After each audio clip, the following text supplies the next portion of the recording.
Welcome to anyone that may be watching this presentation. It is going to be a little bit of an adventure, and it will be put in few sections patched up together to make it one story. It is my first presentation, and it is a new topic which I have been working on for the last few years, starting from 2D plane and progressing to 3D realities.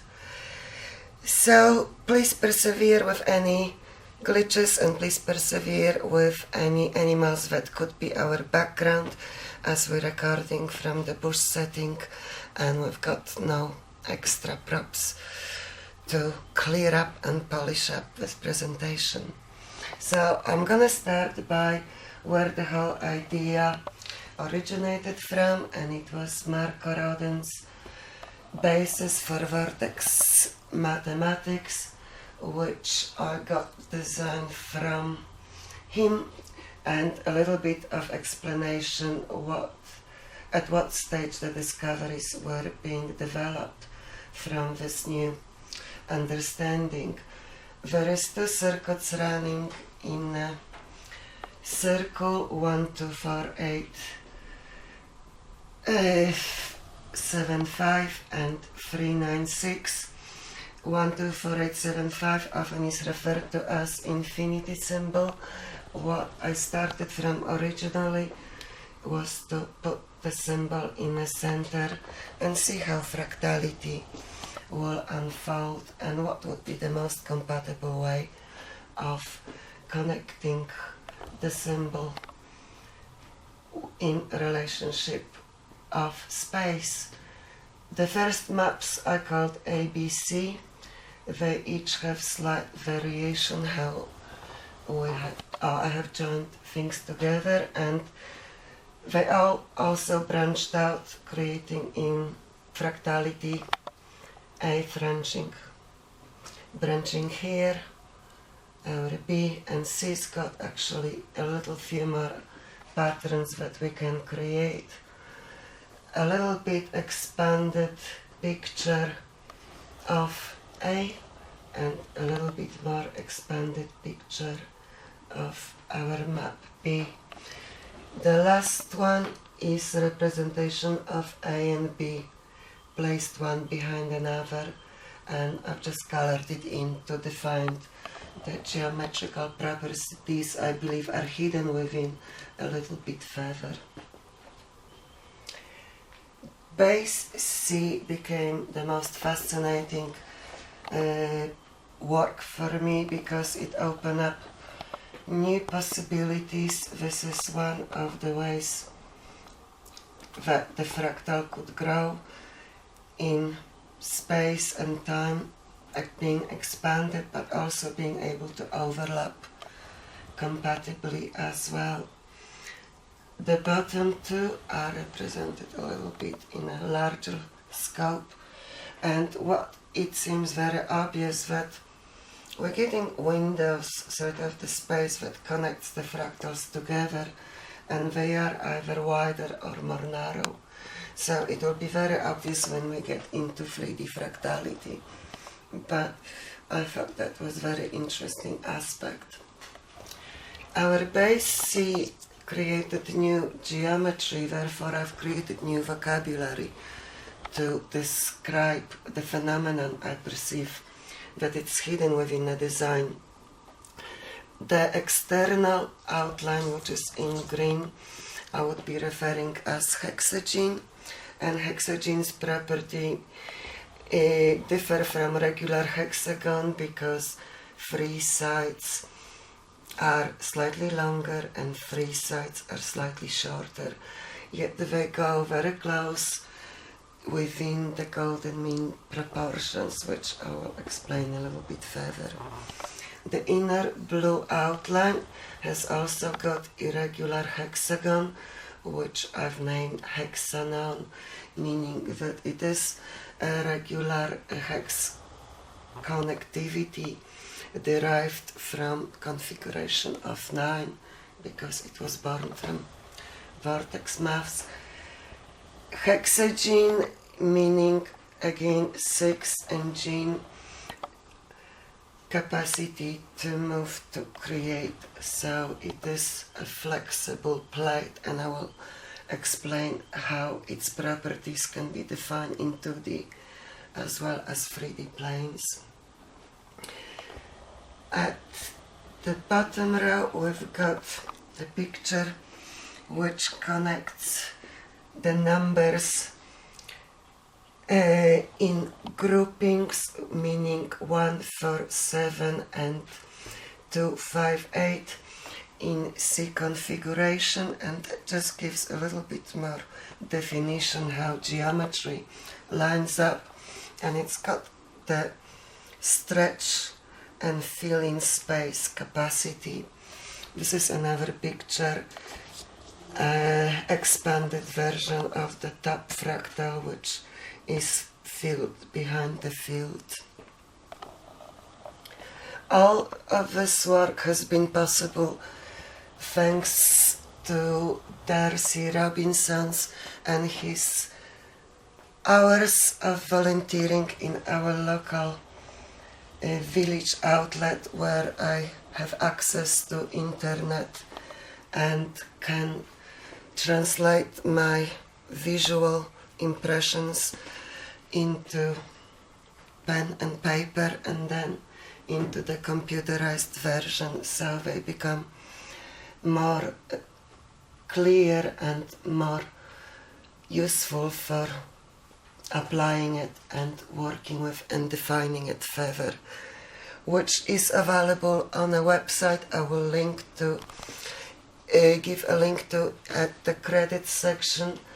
There is close to 120 pictures that I've created through ABC maps, and they define different takes of geometry and fractality within, and also how the fractals can go one through another in space and time. So if anyone is interested in this aspect, I would refer you to take a note of credits. To give you one more aspect of 2D before we go into 3D design, I would like to explain another little discovery which is very important, that creating the fractal, we've got space created in a center, one which is close to the circle, the other one which's got a star-like formation. What I've discovered that those inner centers could be filled in with another 6 stars. So if you follow a purple line, there is a star that fits in at the top, and there is a star that overlaps, but fits perfectly also into the diagram. So if we draw 6 of them and overlap the picture, we'll have purple, green and orange, 2 sets of each. So that's what I mean by pathways going through the center and having dimensional expression, not just expanding in a flat plane. So this pattern gives us 6, and this one gives us also 6. They just have been slightly reconfigured, however they still perfectly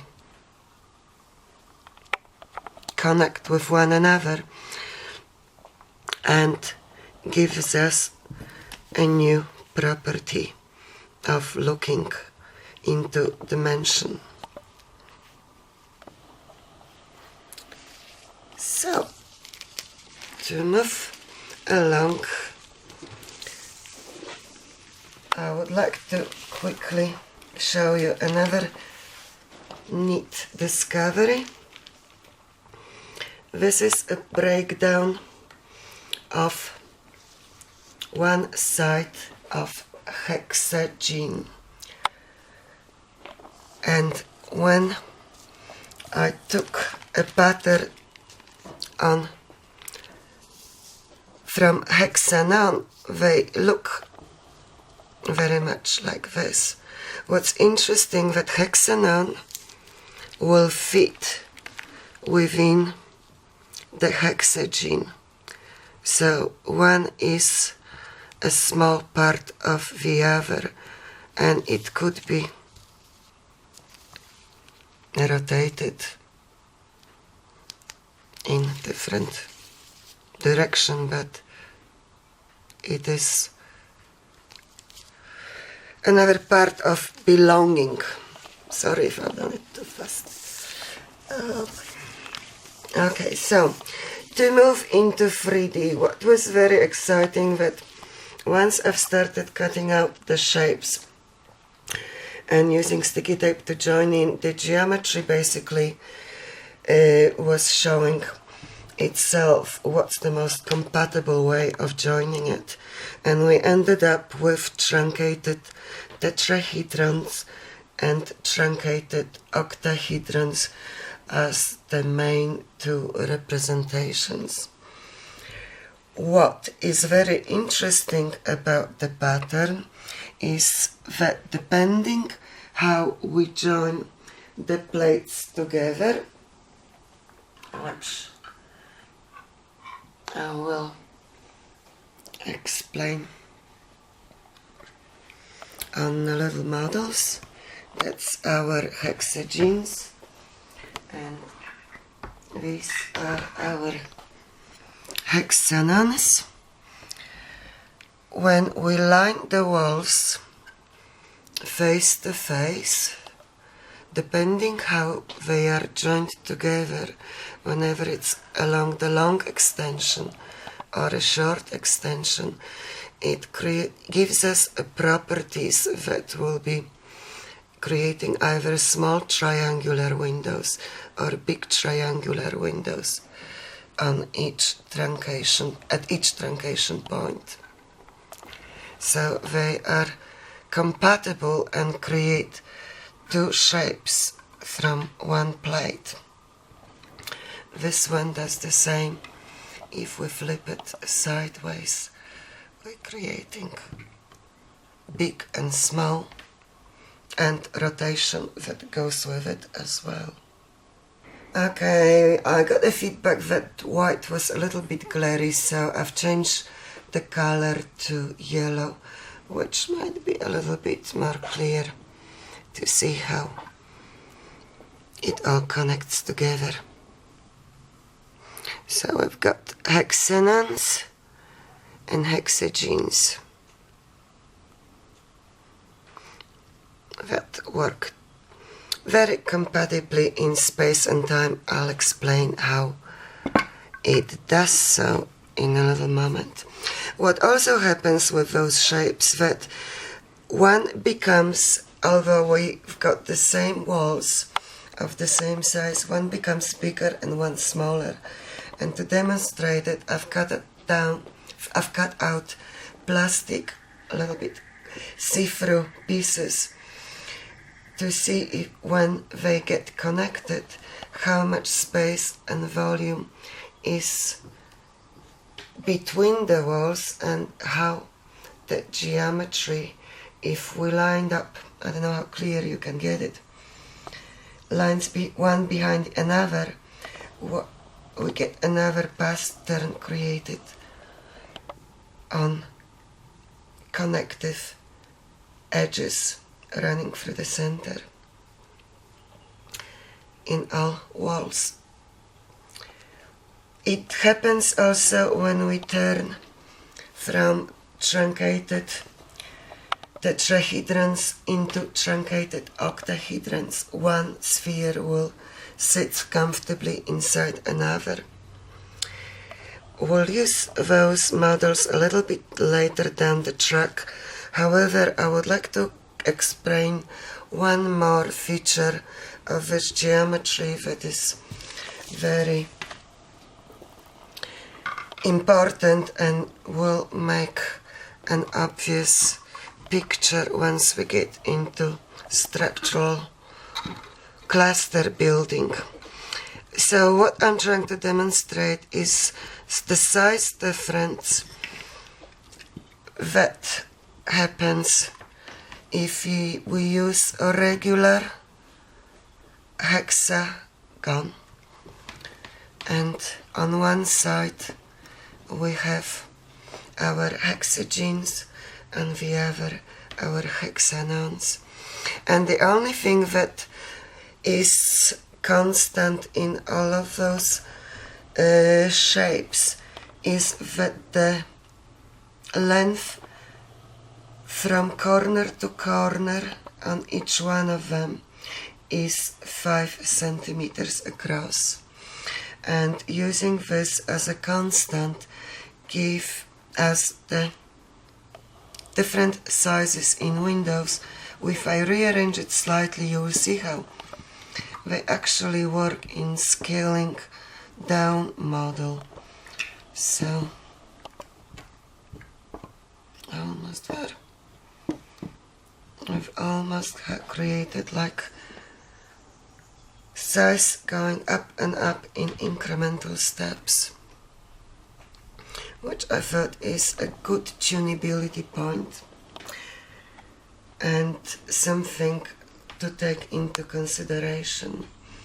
Before I proceed further into construction, there is one last thing I would like to bring to your attention, and I've got very simple tools to create everything I do.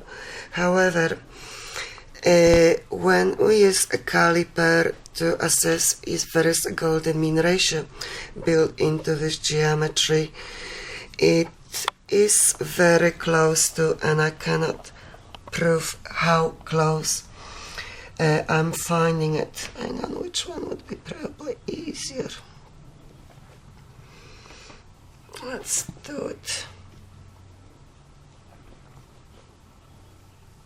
So if we take this size, we are very close on the edge here.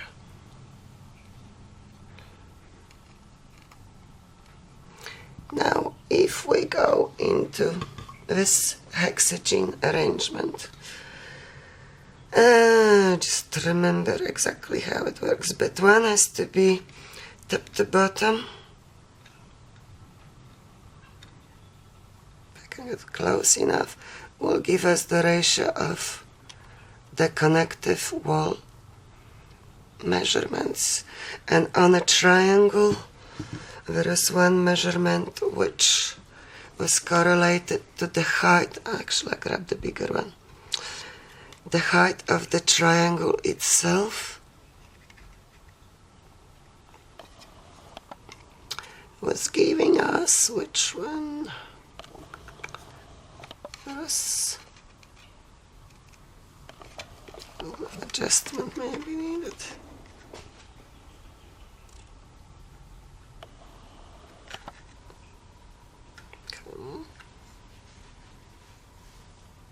Okay, that was close to connecting two walls here with this space. So this and that. So there is, if my models are not 100% accurate, a way of adjusting it to follow the golden means rules. And that's where my hope lies, that geometry and any technology and any construction using the principles of its creation, which is vortex mathematics based, will assist humanity and our revolution. This is another way to look at the scaling down of our models, and it shows you how one will fit comfortably in the center of the bigger one underneath. What also will show in this scaling down model is the evidence of golden means, but just on a different level. So instead of just relating to the walls, we will be relating into the ratios if I'll start maybe from the small one and roughly go end to end. This small piece, or the smallest piece, the next size up, that seems to be the closest, will be this. Just readjust it one more time.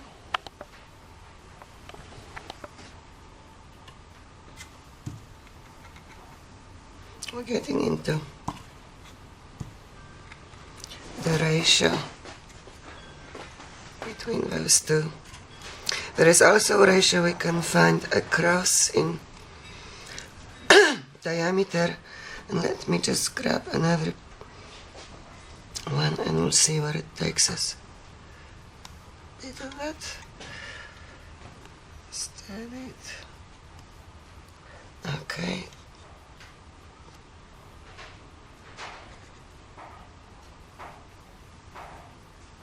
And that would stretch edge to edge on this plate.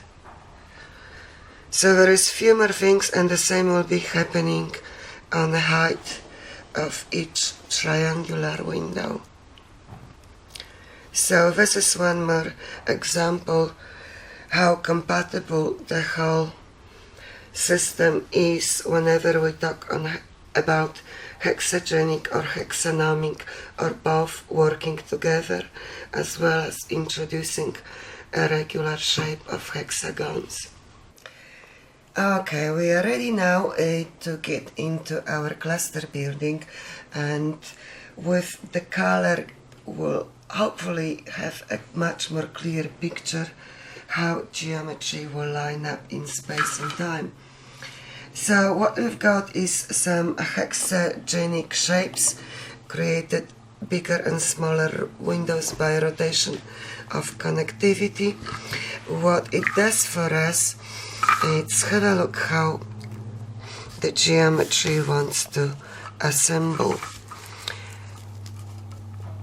If we keep on the edges our big windows, the shape with the smaller ones will slip right into it. We can keep stretching in space and time by adding, let's say, red pieces on the edges, and we'll need then one more of blue ones. So this pattern, blue will always face up, and let's say the green and yellow will face towards you. The other way that this pattern grows is when we go upwards, meaning we can do this, let's say finish it, that we can put yellow on yellow, line it all up, and red on red, and keep going around and around. We've got space and field. However,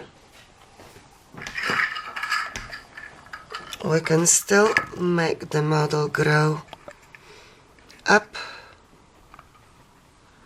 by working again with our blue shapes.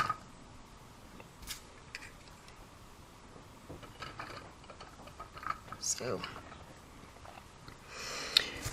what seems to be obvious when we set it up in this arrangement is that yellow and red pattern that is being developed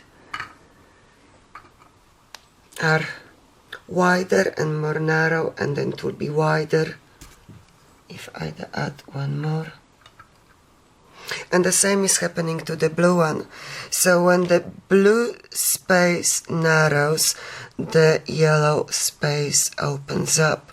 So the whole 3D plane is filled with no gaps whatsoever, apart from the windows that give us in-depth look into the new connectivity of space and time, where we can step from XYZ into much more complex highways and straight lines that will create geometry and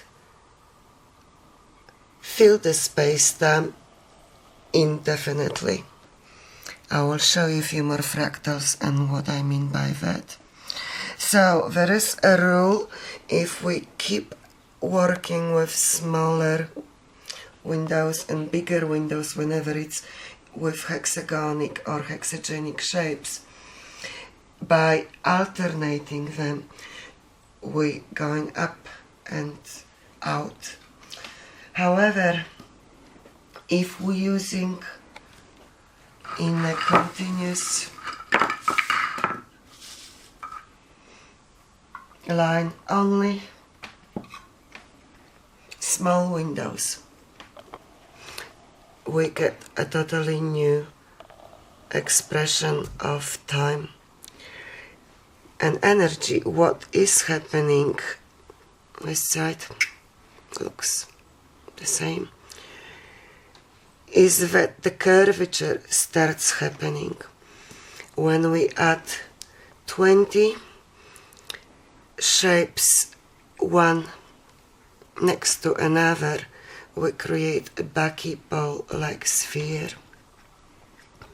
which I have a part of in this model. We took the bottom out of it so it sits more comfortably on a table. What I would like to demonstrate that is very, very interesting, and it was one of those aha moments. It also will fill space and time continuum. It creates inside the sphere, I'll flip it one more time, a perfect icosahedron. That's a bigger size. However, on external surface, each dimple that is also a beginning of here will be a part of another sphere. So overlapping spheres in space and time, where there is no unfilled gaps like with a regular ball. So to demonstrate it a little bit more clearly, I'm using different colors, and if I place it as this representing the beginning of a new sphere going in this direction, this one is going down, so this is just connecting the walls. What I meant by adding yellow one, we're getting again 5, 1, 2, 3, 4, 5. So we've got the same pattern that attaches, and that will be our next icosahedron, and another one here, another one there. So we can keep adding towards you will be better, and keep building. So again, this sphere goes down, but if you take it from the center, it's also going up, and it will also be connected through there and there. So that's the closest as flower of life 2D pictures that we've had passed on through centuries by our ancestors that I can possibly envisage and present it in this simplistic format to start with. It could be much more defined using computer programs and doing it with precision. So I've got smaller, bigger, whichever bigger ones we choose, it will just change the size of our icosahedrons.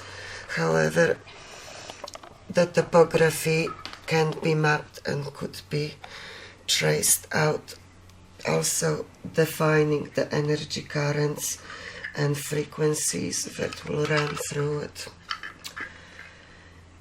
To make it a little bit more clear what I meant connecting this new geometry with the flower of life, starting from the base C, which I have shown you this at the beginning and putting our lines and creating geometry of hexagonic plates. It is possible if we put plane below the plane below the plane.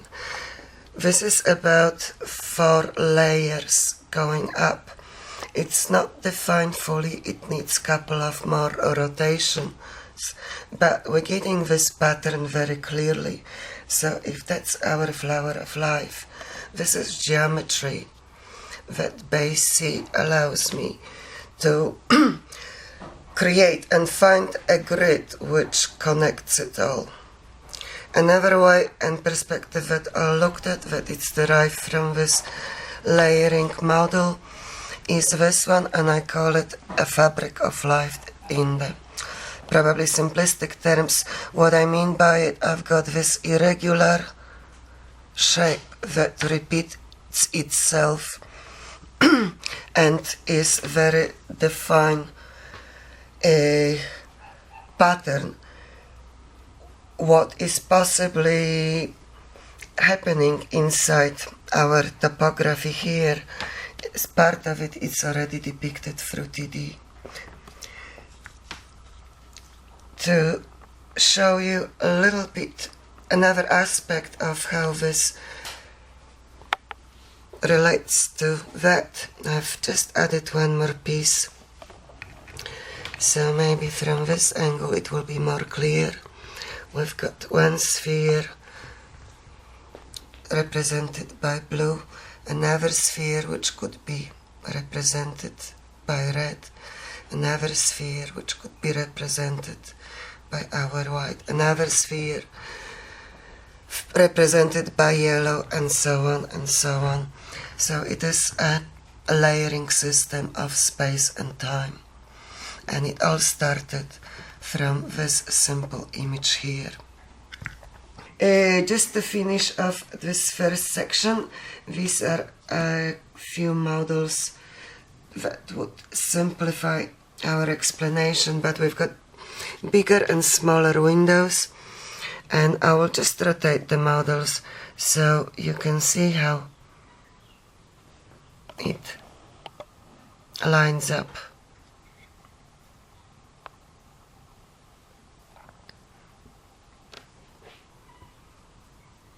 Now, what is happening in those arrangements? We've got 6 of them connected here, we've got 4 connected here.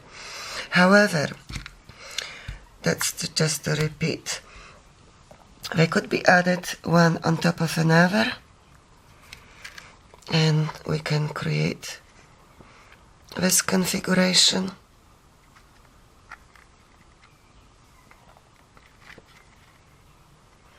We can also add the top like this, and that gives us another wall arrangement. If I flip it around, it repeats itself, and the top is looking like this. And that's our bottom again, repeat.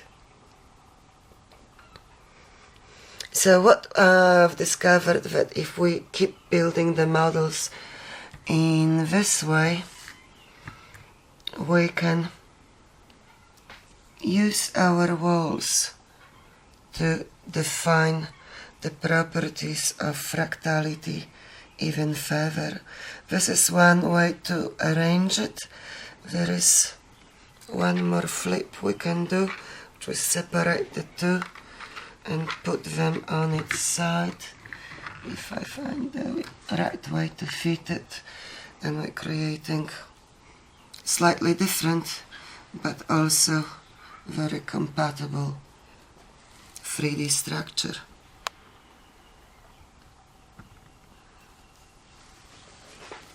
So there is more than one arrangement, and they all have the tendency to grow indefinitely in space-time. The last bit that this one could be finished off is going up. And let's say I won't use the right ones, but just to give you how the pyramid shape could be created as well if we follow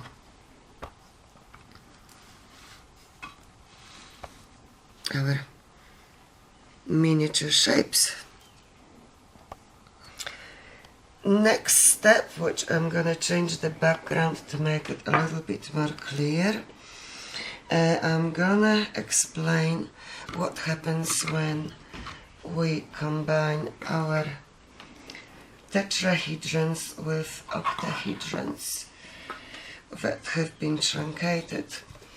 There is also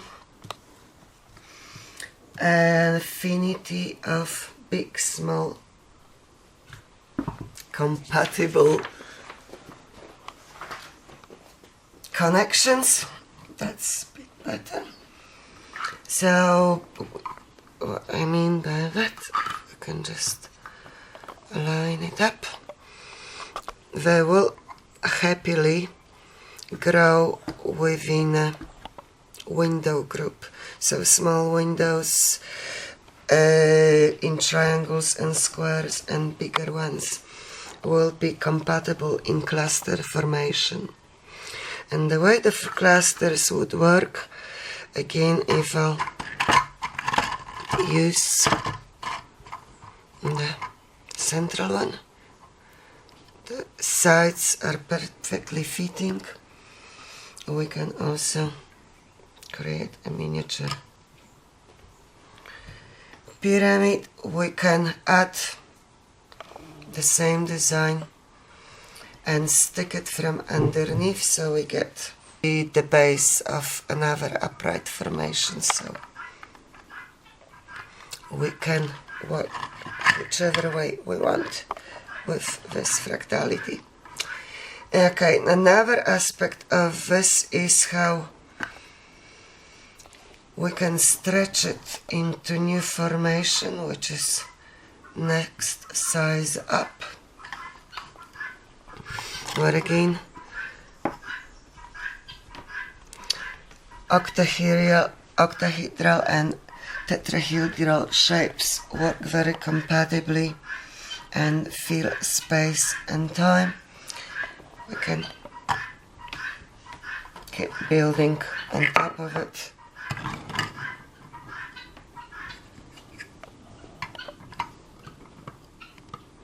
And that's how this can stretch as well indefinitely in space and time. What's peculiar about this arrangement, that we have another regular occurring shape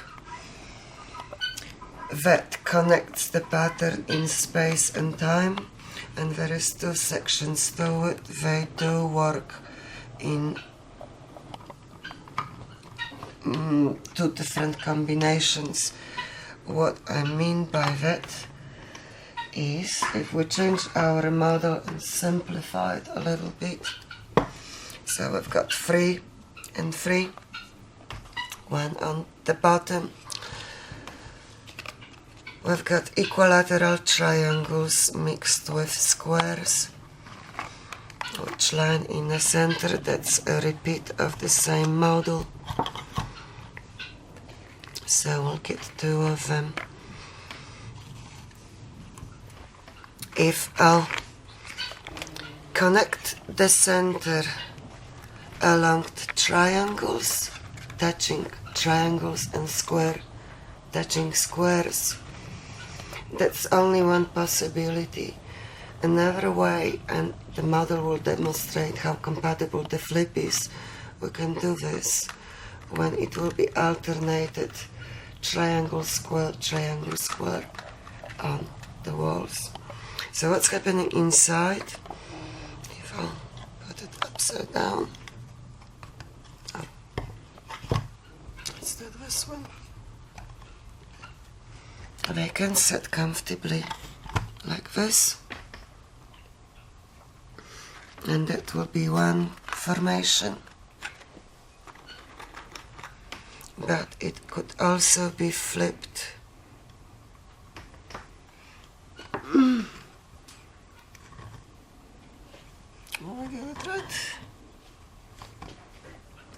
Into that shape, which changes the internal spin.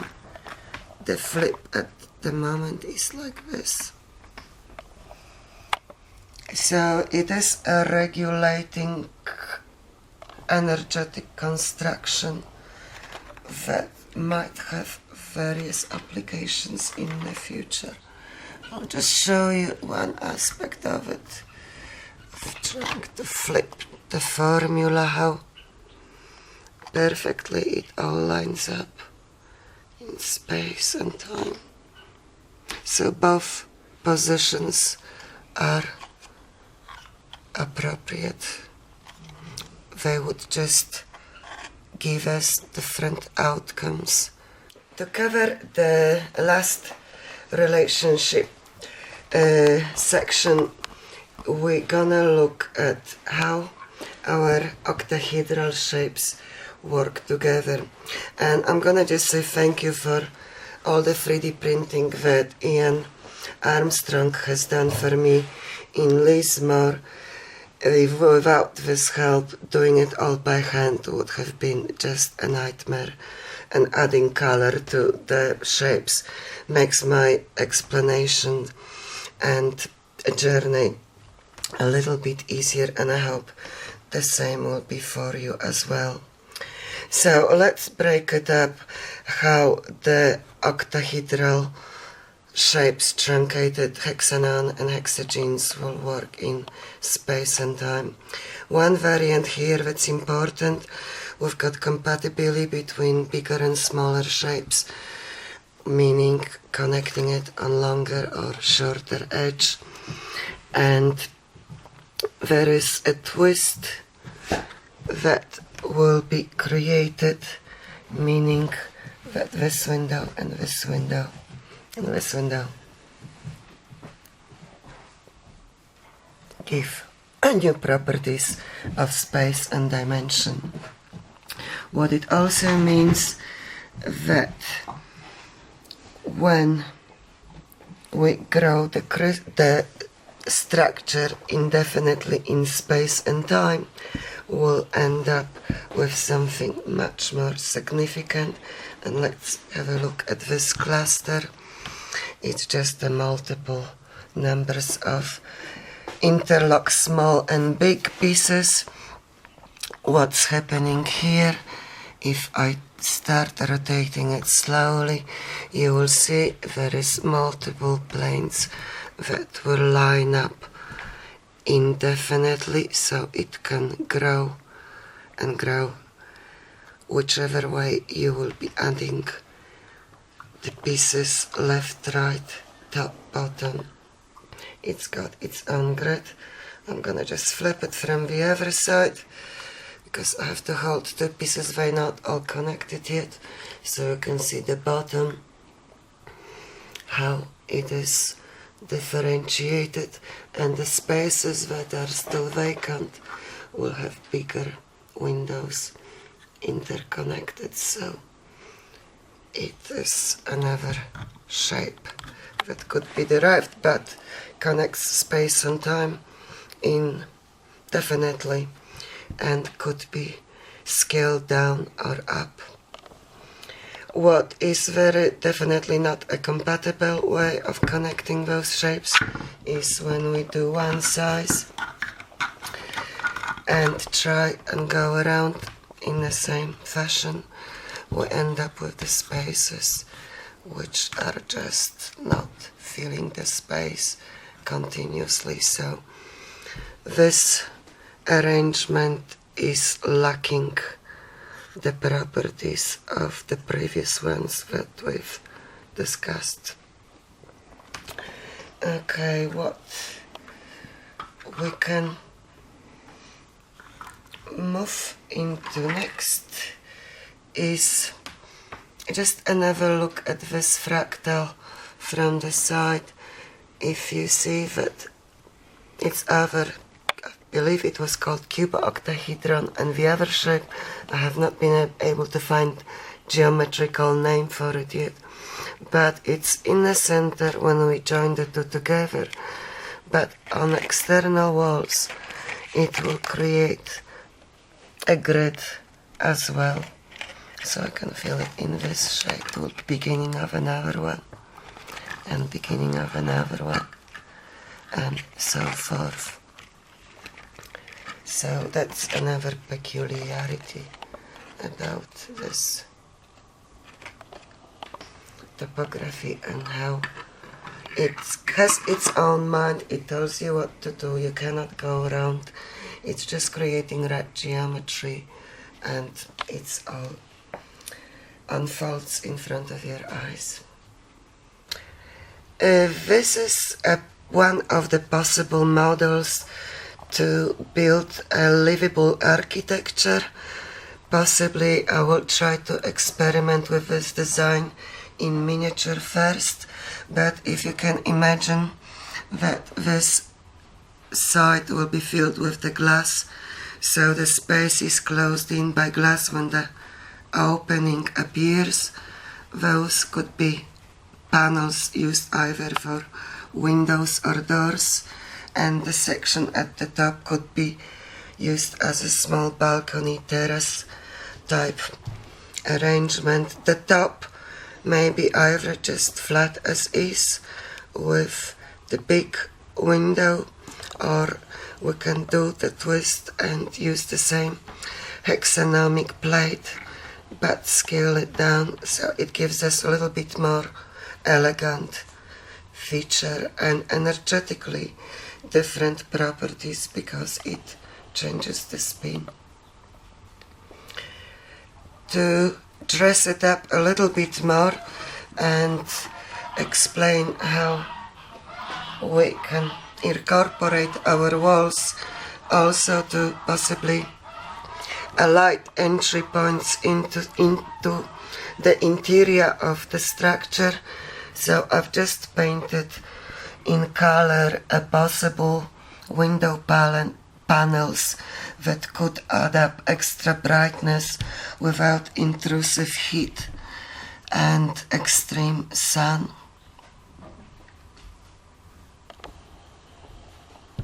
The building, if you rotate it, will have 3 main entry points, but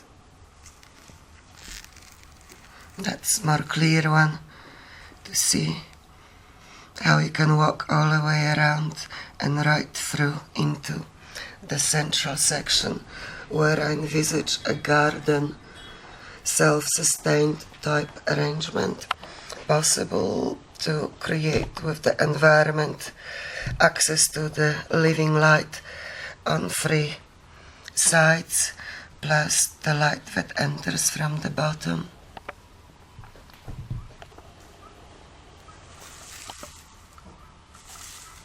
So possibilities could be endless.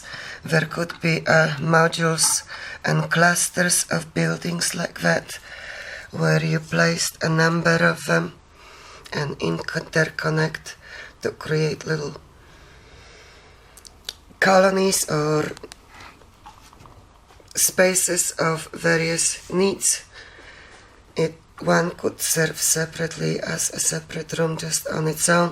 One aspect of this possibility in architecture that I envisage, that we will be able to provide the panels, just the walls themselves, that would be easily assemblable on a site. So instead of tracking and moving big objects, we can just move walls, and that should make the whole thing much easier and in bigger numbers, and hopefully cheaper as well, possibly 3D printed. Okay, the next step of exploration took me into trying to fit what I had available at the moment, just the pipe cleaning sticks, and see how the geometry will line up again. So the truncated hexagon lines up in this way, and if we create a model to see what's happening inside and how the lines will cross over, we're basically coming up with the same design but without the shell. So that's what's happening infinitely in all directions coming from this configuration. And to see how many of them we need to take to fill all the possible connective points. Let's see, we get 3, 6 from our truncated tetrahedral forms. What happens if we use our octahedral shape? We find many more points coming out, and each one of them will have 4 directions radiating out and a central one in XYZ configuration. Again, when they are joined in space and time, we come up with what's on the inside, and this is our another geometrical shape. 2 pyramids connected upside down.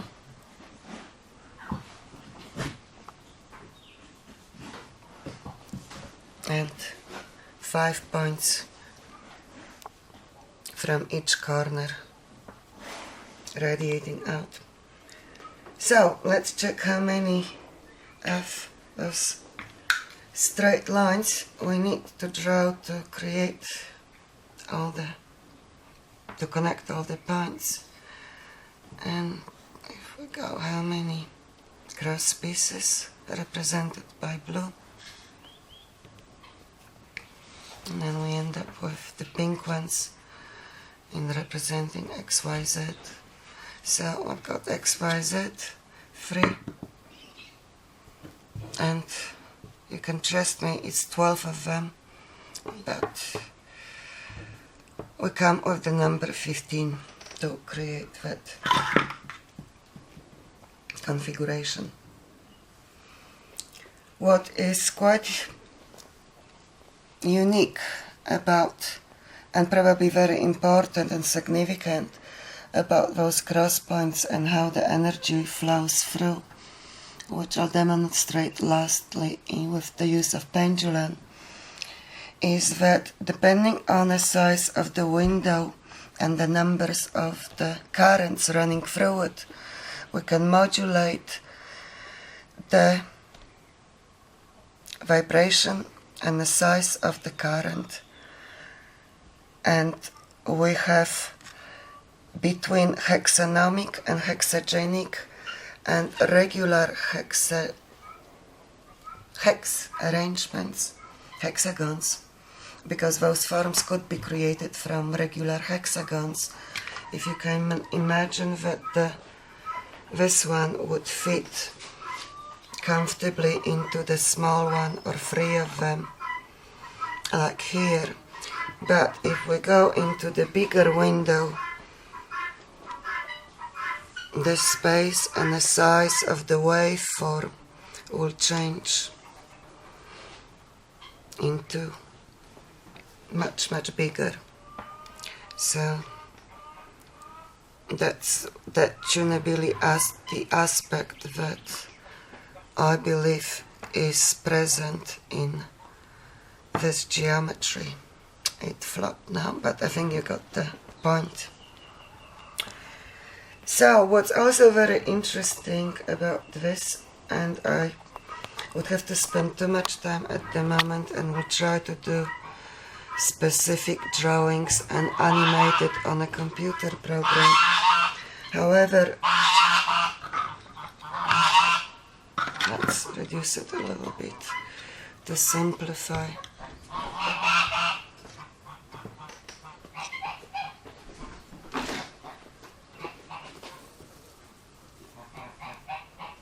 we can find how the architecture works on a very simplistic models, and all we have to do is keep poking through the windows in every direction that presents itself in front of us, and the grid will basically present itself without any difficulty. So we've got one direction lining up. We can go right through the center and right through the center yet again. Every window radiates in 5 directions, 4 lining out, and the one that will go right through on XYZ axis. So if we go from this direction, we're building the same pattern but in the opposite direction. So I've got 1, 2, 3, and to keep going, I can go, which ones will be easiest to do? Angles. One going through there.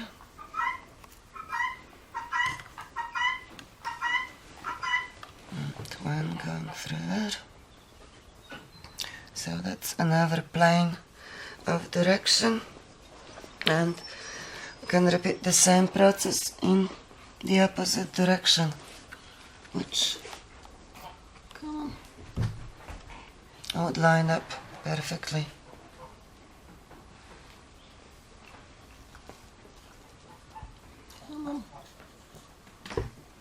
Here we go.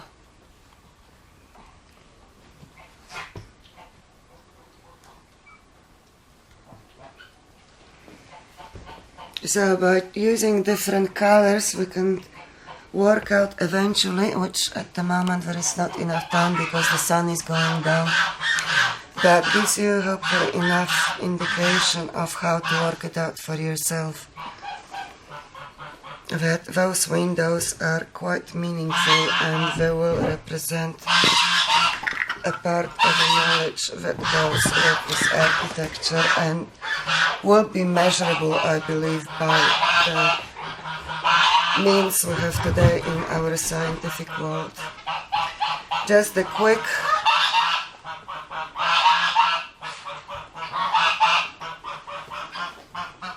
rundown how this sphere would work out, but again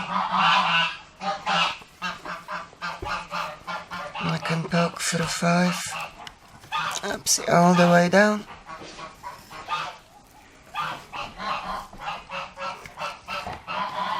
and just keep going around and around and around. And if we follow it out and we create, come on. So that's one I've gone through. Can't see the angle I'm working on. Okay, that's better. So 1,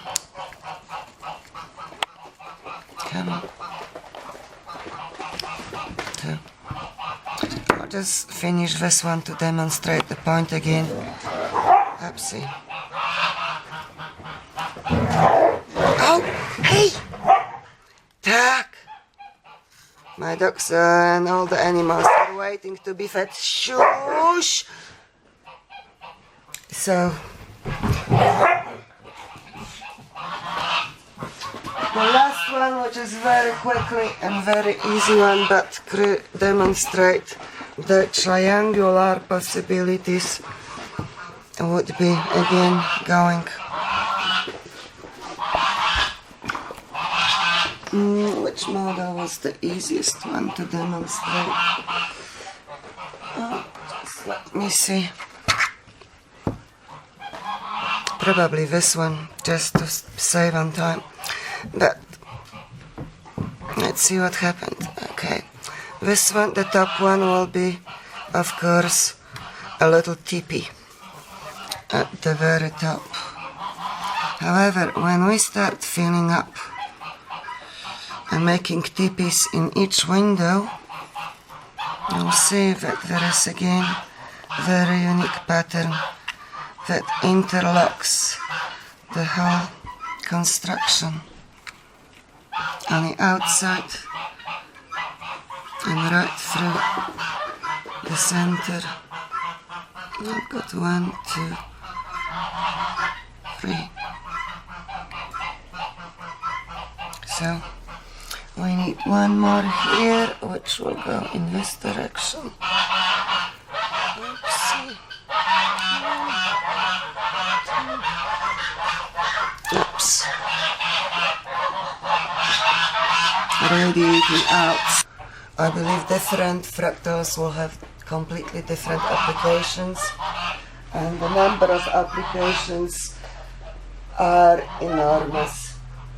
We need to spend a little bit more time on exploration what actually those shapes do and how best to implement it into our lives. The last principle of hexagenic shapes is presented here, and it indicates that depending of how we join them together, whenever it's on a shorter or a longer wall of it, we'll get 2 different sizes of regular hexagons in the center. We join all of the hexagenic forms. We come up with another formula, leaving us 2 tiny triangles. So it almost fills the plane, but not just exact. However, it will give us very unique properties, which I'll demonstrate in a moment. The first one I'd like to show you is how to work the 2 plates together. There is 2 ways of joining it. One where we have the bottom plane extending on the radius. When we flip the composition upside down, we've got a small hexagon placed exactly in the center. There is another way to work with this fractal, and it's by rotation. Again, if we line it up into... Oops, have to get it more in the center. In the right way, it opens up to this configuration, which when I flip upside down, again it's got radiating petals look alike on the edges. So that's the first possibilities, just from small and big. When we work with this continuous pattern, there is another way of perceiving the space, and it may be a little bit more difficult to discern. It shows better on these sides. Basically what we have, we cover the bottom exactly on 3 plates, but we've got 3 plates that stick out, giving us direction. The same phenomenon happens on the inside, which I don't know if it shows very clearly, but this shape has got 3 extensions up here and 3 triangles on opposite end. So they do definitely work together. When I work with the blue smaller grid, we again can line them up into the petal formation, crossing over. However, there is also direction that we can get out of here.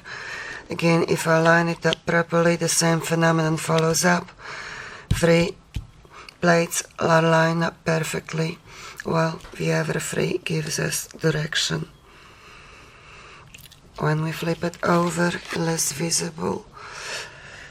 And I've got this part that hiding it, the center plate, but there will be 3, 3, 3.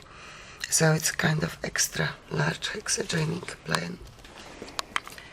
Okay, and to finish up with is a last bit of information which should have been first, but it was kind of in space-time, very, very recent.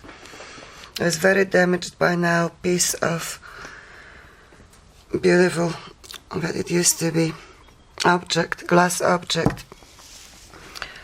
What I've learned very recently has got inscription in Japanese meaning Reiki. However, it captured my imagination close to 18 years ago when I traveled through Amsterdam and found it in one of the glass galleries. What's quite amazing that even with the missing corners and chipped surfaces and no connection between one and the other in design, just my feelings when I placed it on the top of base seam up, the size even matches, and the XYZ in the center are part of the picture that is created.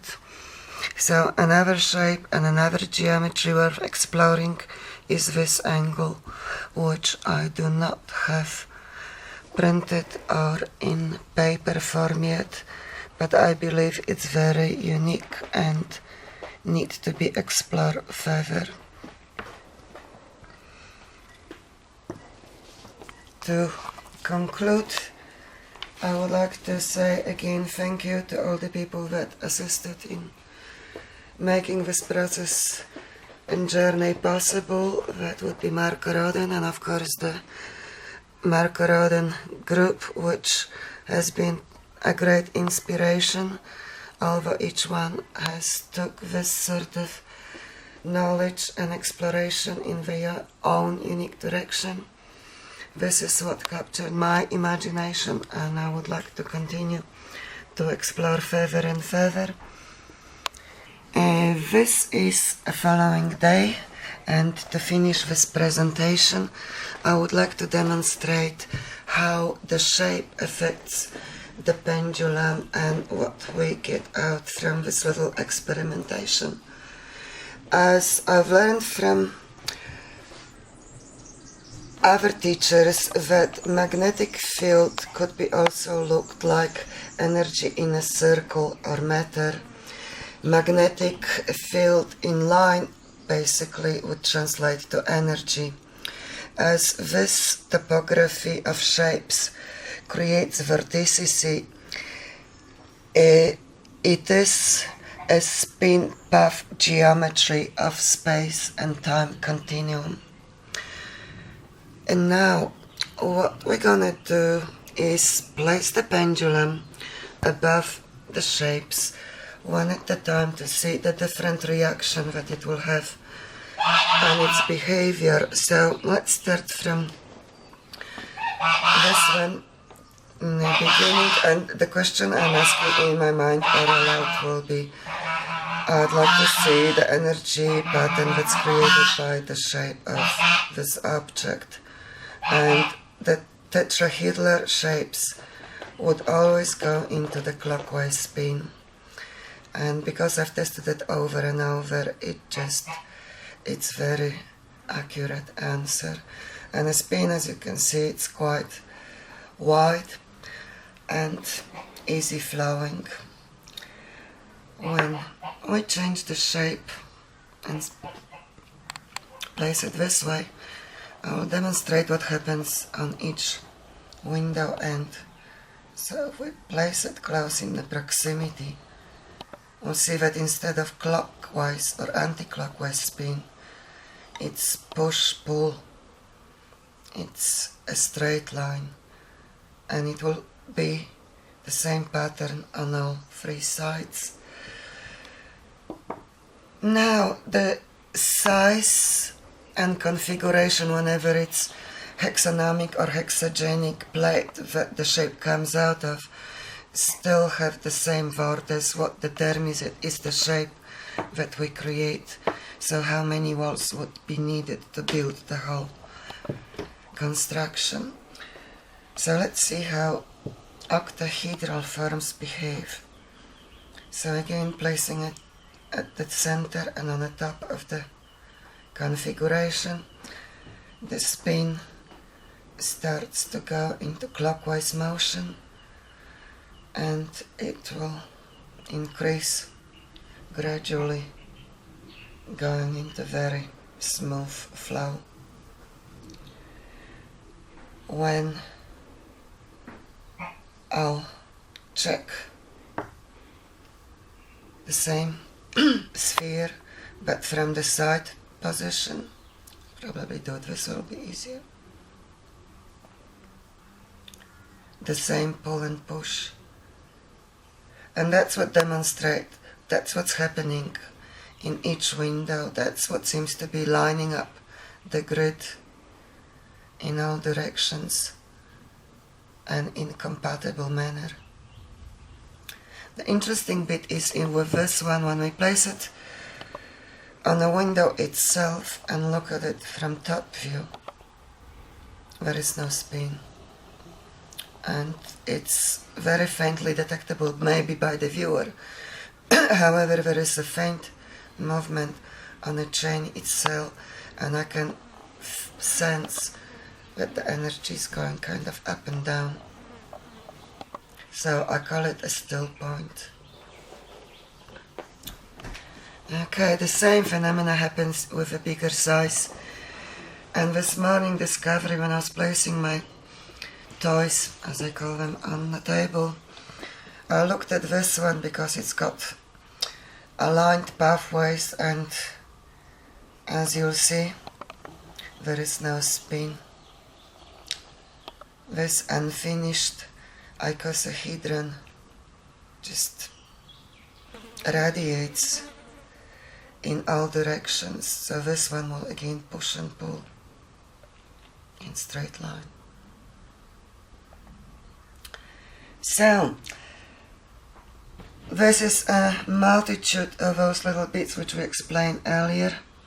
So let's see the spin that will be generated by this geometry, and that's again model that was finished this morning, expanded on yesterday's experiment to give you a little bit more topography of what it represents.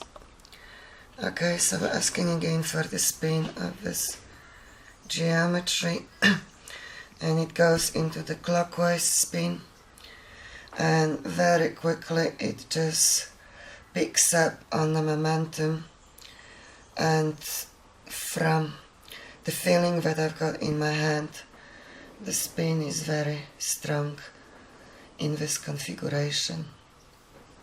I can go down. I've got another object, but I would go probably all the way to the tablecloth level. It just repels. So it's got mind of its own, you can call it. Now to check another formation very quickly, which I have played before. That was the original shape. And because it is based mostly on the edges and the top from tetrahedral arrangement, it goes into clockwise spin again. Okay, we're asking for the energy.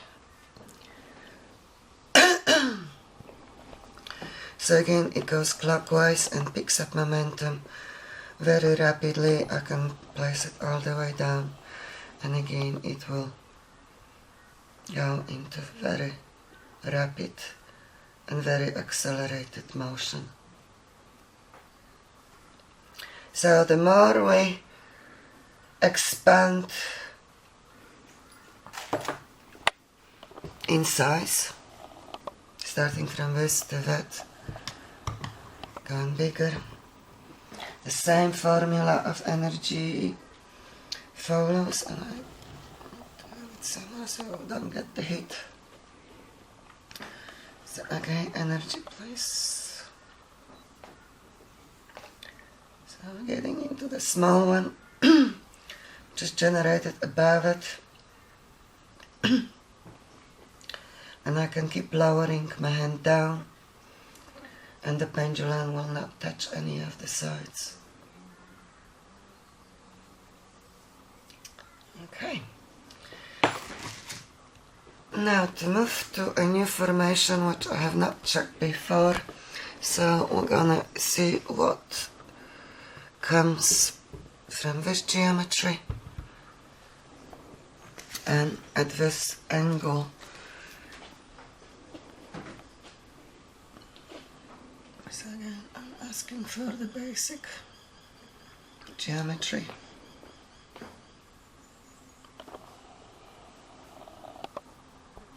And what's happening once to line up with the already existing line that we've got in blue here. See what happens on the side. It's being repelled, so that line continues. And I believe if we keep going around and around, the same phenomenon will continue to follow us. It is. So, according to Ibrahim Karim, who pioneered a field in biogeometry and explained that the principles of even a dot of paper would make a difference to the energy, the line that we draw has got effect, and definitely the shapes that we create and surround our environment and ourselves with do have effect on biology and spin, and they will train us or enhance our environment. I believe this is very interesting field to explore again much further, because it may give us possibly of transmutation of matter, and we will be dealing with a lot of elements.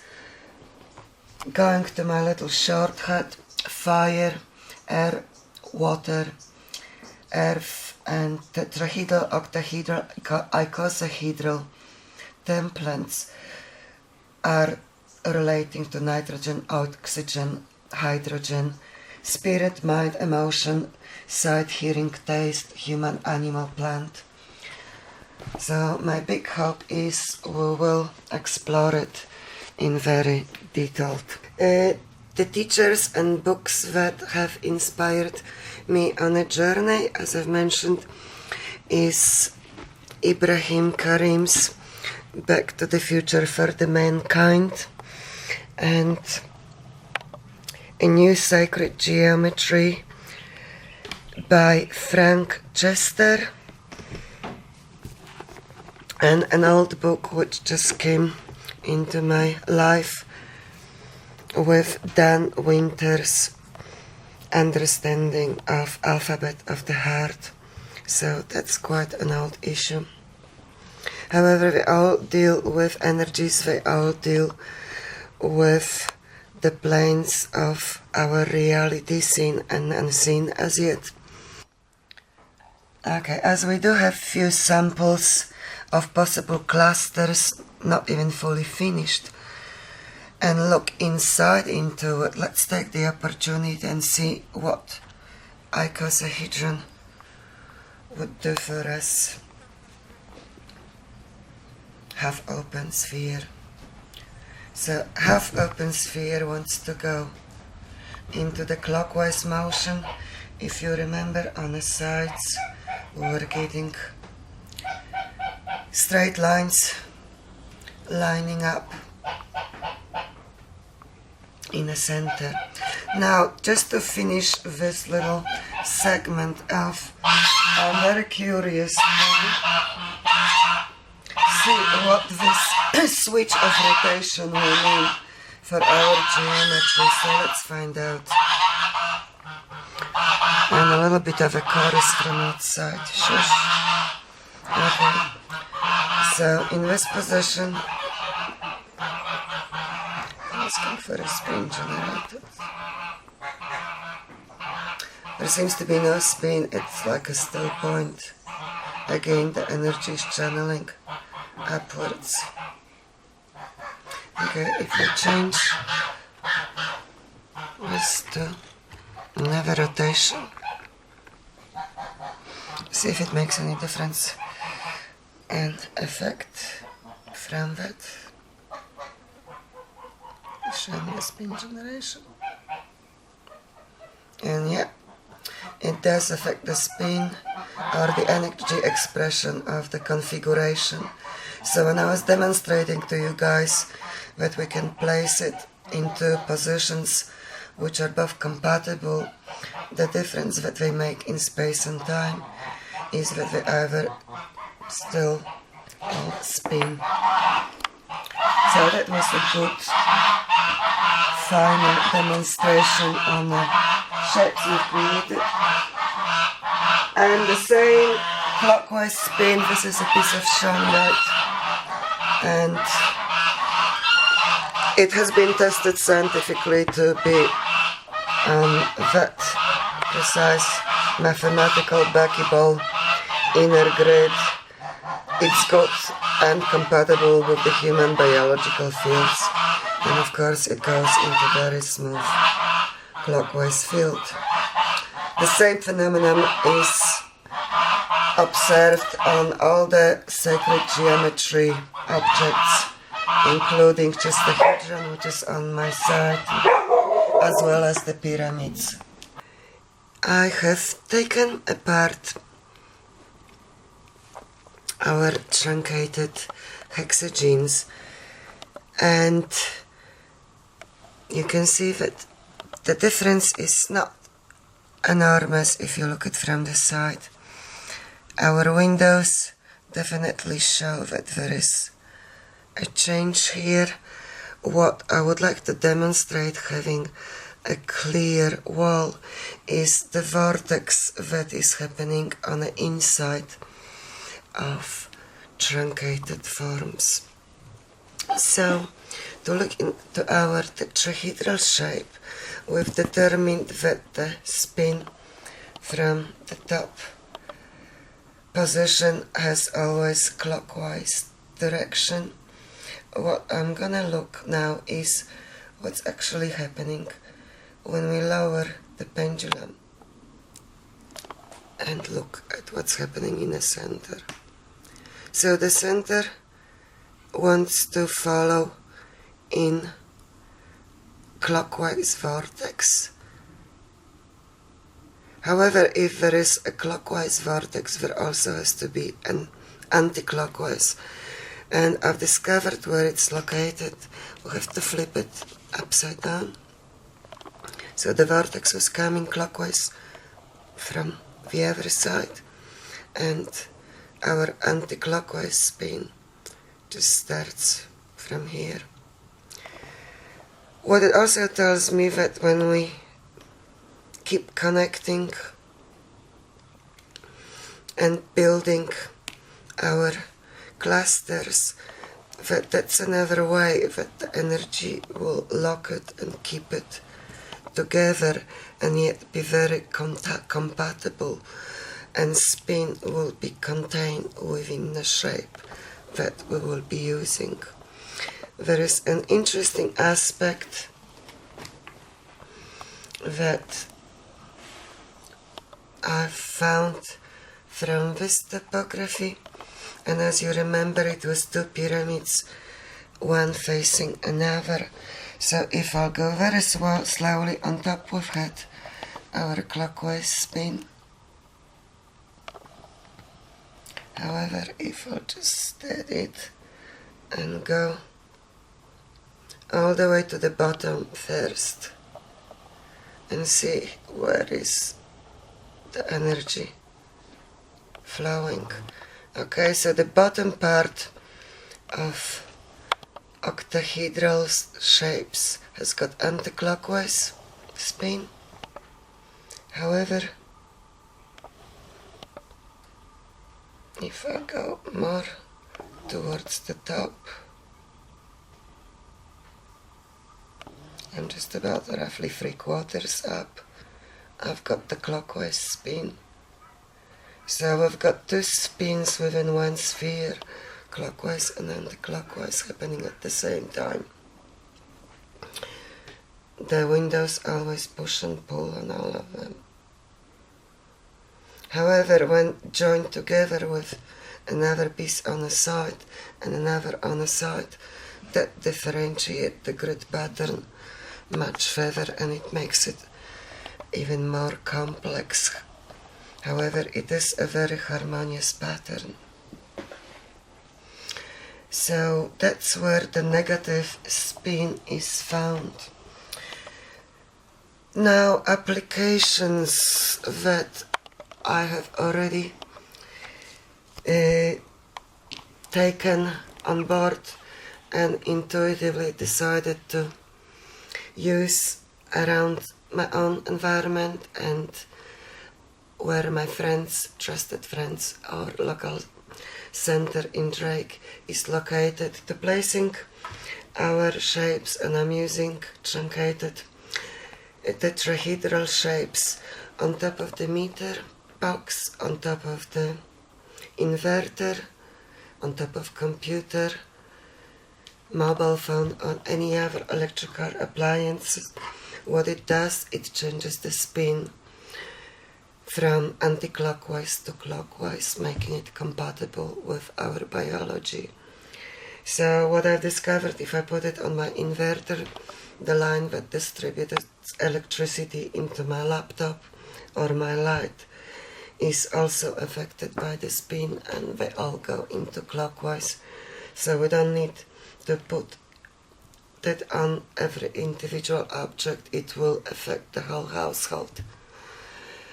There is a test that needed to be carried out to determine exact properties. However, this is done with pendulum, and each time I do the measurements, the same outcome comes as an answer. So by now I'm quite confident that something positive is taking place and energy is being transmuted from negative effect to positive effect. To make the link more easy for you to connect to, this is the book which helped me to learn a little bit more about the design and the difference that it can make in the world we live in. Ibrahim's vision is very optimistic for all of us, so I hope my vision also will be compatible with his, and somehow we can influence the positive outcome for all of us and teach it freely. To summarize this short presentation, I would like to go back to the beginning, because this symbol has started the journey for me, and because most of the focus so far has been in direction of turning this symbol and creating toroidal field topographies. So to make a point more clear what I mean by toroidal fields, here is one of the maps that are possible to be created, and there is a lot of work that has gone into, that's the way the numbers go, into this particular exploration in scientific terms. There was a rule that seemed to be unbreakable in this particular expression, which meant certain numbers cannot touch one another. In this topography and geometrical expression, this rule is invalid, and the numbers actually create its own sequencing. So the circuit 147, it becomes very apparent and significant, and 258 is also compatible and extremely important. Versatility on 396 and possibility of switching from positive and negative becomes very apparent. How it holds like a glue all the pieces of the puzzles and geometry that we've created I've created and presented to you so far.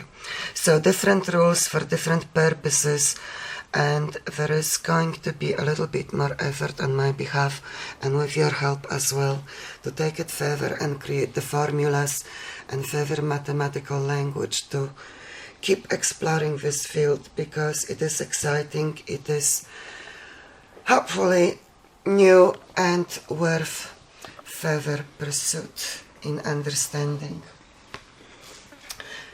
So I would like to say thank you for the time which you spent with me. It took a little bit longer than we expected. This is the first presentation, so I apologize for any glitches. I will leave the link to my email. Everyone in the group knows already my contact, and I wish you good luck if you take it on board and explore it further, and I hope you do enjoyed it. Thank you, Heather, to your patience and persistence on this project with me for the last few years, and thank you for doing this recording. See you guys later. All the best. Bye for now.